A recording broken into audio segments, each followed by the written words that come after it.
Hey, what's up friends, and welcome back to the channel, and welcome back to this episode of Meals Worth the Miles, the series where I teach you how to transform your backcountry food experience so that it tastes just as good in the outdoors as it does on your kitchen table at home. My name is Call and I'm the host here, and this is what I do for a living. We're gonna be giving you backcountry tips, recipes. We're gonna be just inspiring you to get outdoors. And so if any of that sounds like your vibe, don't forget to like, subscribe, and hit that notification bell so that you never miss one of the videos that we're gonna be putting out once every week. And over the last 2 weeks, it's just been incredible to see the growth of this channel. I think we're up 2,000 subscribers. I just wanna thank you for all the comments that you've been giving. It's been really special to just read each and every one. And it's just like, it encourages me to continue doing what I'm doing. So I just wanna say an earnest and genuine thank you. Today, we're gonna be cooking a meal that is really hearty, it's warm, and it's perfect for winter, but it's also great for summer. It's a noodle dish, which I really love to cook with. And this is gonna be a Korean inspired chicken noodle soup. So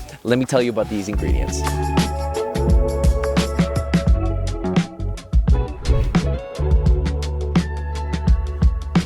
Okay, so for the ingredients, this is kind of the way that I packed it for this. This recipe came out to 256 grams, and so it's actually quite a lightweight meal for one of my meals at least. And so with any good chicken noodle soup, you're gonna need some chicken flavor, and you're also gonna need some good noodles. So to talk about the noodles a little bit, I have these dried stringy noodles. They're pretty thin. I like these ones just because I just felt like it really fit the vibe, to be honest with you. I also really love knife cut noodles, and to be honest with you, I toyed with the idea of adding macaroni for this one, but I just felt like this would fit the dish way better.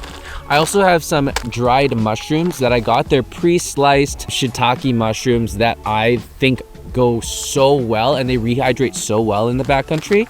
So I'd really encourage you to find some of those. I'll try to see if I can find some on Amazon or link them in the description below for you. But I just go to my local Asian grocer known as TNT, and they have a ton of these sliced mushrooms. They have like sliced maitakes, and like they had some dried morels. Yesterday when I was looking, there's a ton of different things that you can explore at your local grocery store. And so see if they have some sliced shiitake mushrooms, because those are the best. For our main flavor today, we're gonna be using this Maggi chicken broth cube. I love these because they're cube form, they're easy to bring up, they're super lightweight, and they provide a heck of a lot of flavor.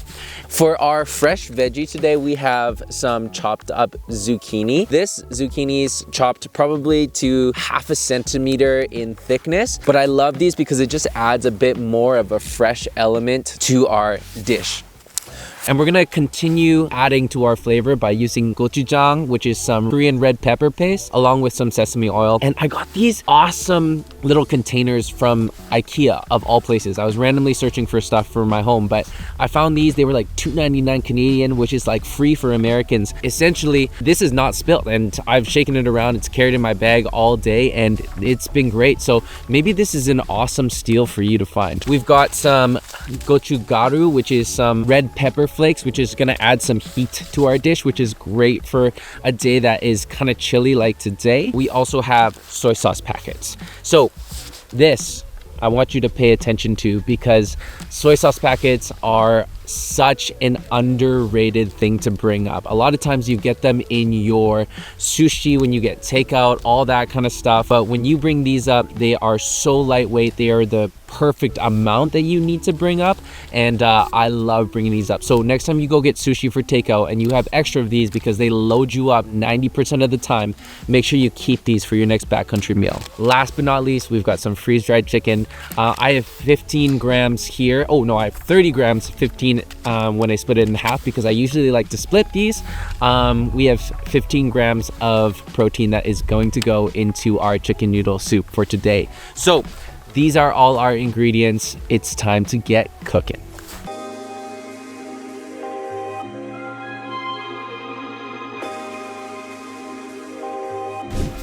All right, time to start cooking. So first we're gonna start by adding in about 500 mils of water.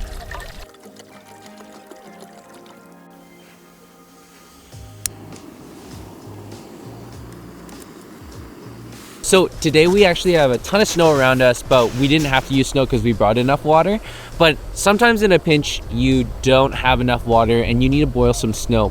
One of the things that I just want to tell you, a little tip, a side tip, is going to be never boil snow in your pot without having some sort of liquid in the bottom. So even if you have like a tiny bit of liquid, just make sure that's in the bottom or you're going to burn your pot. And so this is just a small tip that I thought I'd tell you about because we're in this setting.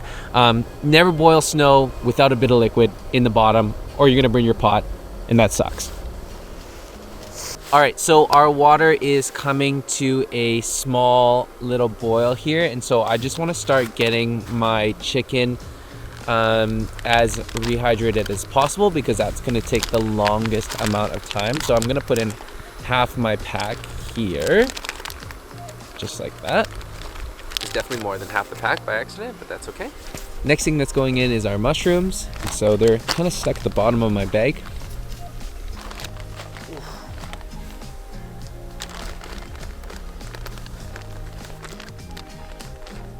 And now we're gonna build our soup flavor. So we're gonna start off by putting in our chicken broth cube. I'm gonna start off with half for now, just to make sure that we don't overdo the soup. And then next we're gonna be adding our gochugaru to start adding in some of that spice.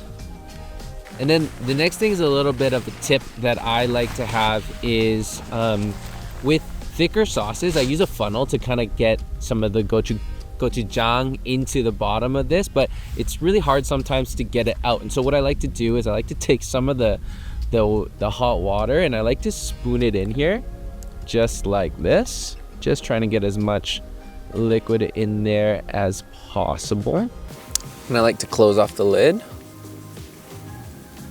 and give it a little shake. This makes it so that we have more of a liquid in our sauce bottle, which makes it easier when we're pouring it out, and it just makes a bottle a little bit more clean, which is really nice so that you don't have to deal with it later. Okay, let's pour it in. Perfect. Smells so good. Time to add in our soy sauce right here. So now that we got the base of our soup looking pretty good and tasting pretty good, more importantly, we're gonna add in our noodles. And so these are our thinner type of noodles. And so now they get to go in and it should cook pretty fast.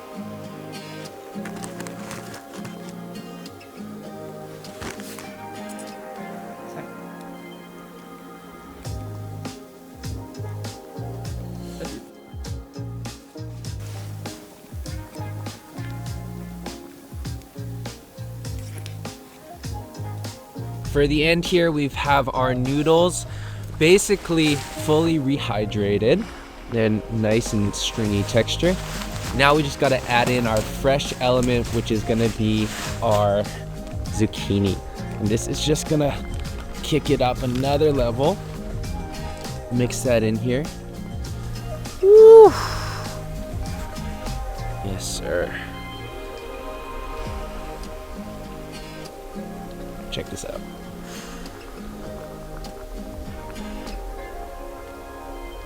And taste the soup. Money.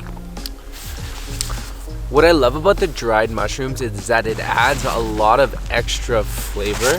And so there's actually a bit of a mushroom flavor in here. So it's like a chicken mushroom, chicken noodle soup. I don't know what I just said, but dude, this is gonna be incredible. Okay, so now our noodles are rehydrated. We've got our fresh zucchini in there. Our chicken is all rehydrated. Same with our mushrooms. We've got a great flavor base, and now it's time to eat and to enjoy the beautiful place that I'm in.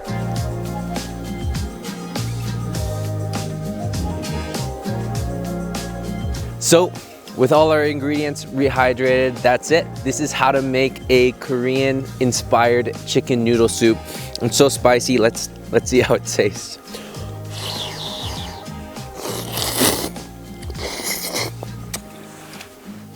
Oh yeah. That is incredible. Oh, this is perfect. I am so cold right now. You don't even know how good this tastes. Get a chicken here. Okay, this is perfect. If you liked what you saw here, or if any of this inspired you or got you excited for the upcoming Backcountry 2025 season, don't forget to subscribe. Come along for the journey. It's gonna be a ton of fun, and I'm so glad you're here. See you next time on our next episode of Meals Worth the Miles. Bye.